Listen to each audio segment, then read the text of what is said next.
السلام علیکم۔ آج ہم بات کرتے ہیں خرگوش کے گوشت کی۔ خرگوش کا گوشت کچھ لوگ کھاتے ہیں، کچھ نہیں کھاتے۔ عام گوشت سے تھوڑا سا یہ ڈیفرنٹ انداز میں پکتا ہے۔ اب تو پاکستان میں مختلف لوگوں نے فارم بھی بنائے ہوئے ہیں اور اس کا باقاعدہ خرید و فروخت ہوتی ہے۔ کچھ لوگوں نے گھروں میں پال رکھے ہیں، لیکن سب سے زیادہ جو گوشت ہے وہ ٹیسٹی وہ جنگلی خرگوش کا ہوتا ہے، لیکن گھریلو خرگوش بھی اس سے کہیں بھی کم نہیں۔ تو میرے اس بات سے بحث نہیں کہ یہ کچھ لوگ کھاتے ہیں کچھ نہیں کھاتے، کیوں نہیں کھاتے، یہ ہر ایک کا اپنا اپنا مسئلہ کا اپنا اپنا طریقہ ہے۔ میں یہ بات کرنا چاہتا ہوں کہ اس کے گوشت میں وہ کون سی حکمت ہے، ٹپس ہیں ہیلتھ کے حوالے سے، صحت کے حوالے سے، جو ہم کھا کر جن سے ہم اپنی مختلف بیماریوں سے چھٹکارا پا سکتے ہیں۔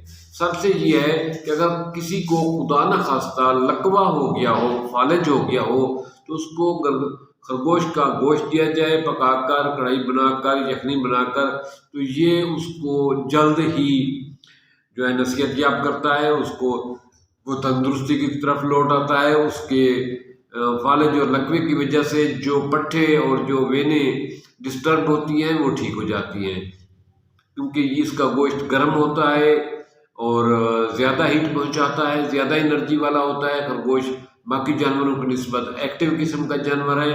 یہ فالج اور لکوے کے مریضوں کے لیے بہت لاجواب ہے۔ اسی طرح یہ دل کے مریضوں کے لیے، بلڈ کی سرکولیشن اور پٹھوں کی مضبوطی کے لیے بہت مفید ہے۔ یہ دل کے مریض بھی اس کو کھائیں، ان کو بھی یہ نفع بخش ہے ان کے لیے، اور خاص طور پہ فالج لکوے کے مریضوں کے لیے تو یہ بہترین ٹانک ہے۔ اسی طرح پرانی کھانسی، جس کو کالی کھانسی بھی کہتے ہیں، اس کے لیے یہ بہت بہترین ہے۔ اسی طرح ایسے لوگ جن کو سیکسول پرابلم ہے، جنسی پرابلم ہے، چاہے وہ میل ہو چاہے فیمیل ہو، ان کے لیے ان کا گوشت بہت لاجواب ہے۔ جن کے ہاں اولاد نہیں ہو رہی، وہ صحت مند ہونے کے باوجود بھی ڈاکٹر جو ہے نا لا علاج یا معذوری کا اظہار کر رہے ہیں ڈاکٹر، تو ان کو چاہیے کہ وہ اس گوشت کو زیادہ سے زیادہ استعمال کریں۔ انشاءاللہ تعالی مالک ان کو اولاد کی نعمت سے مالا مال کرے گا۔ تھینکس۔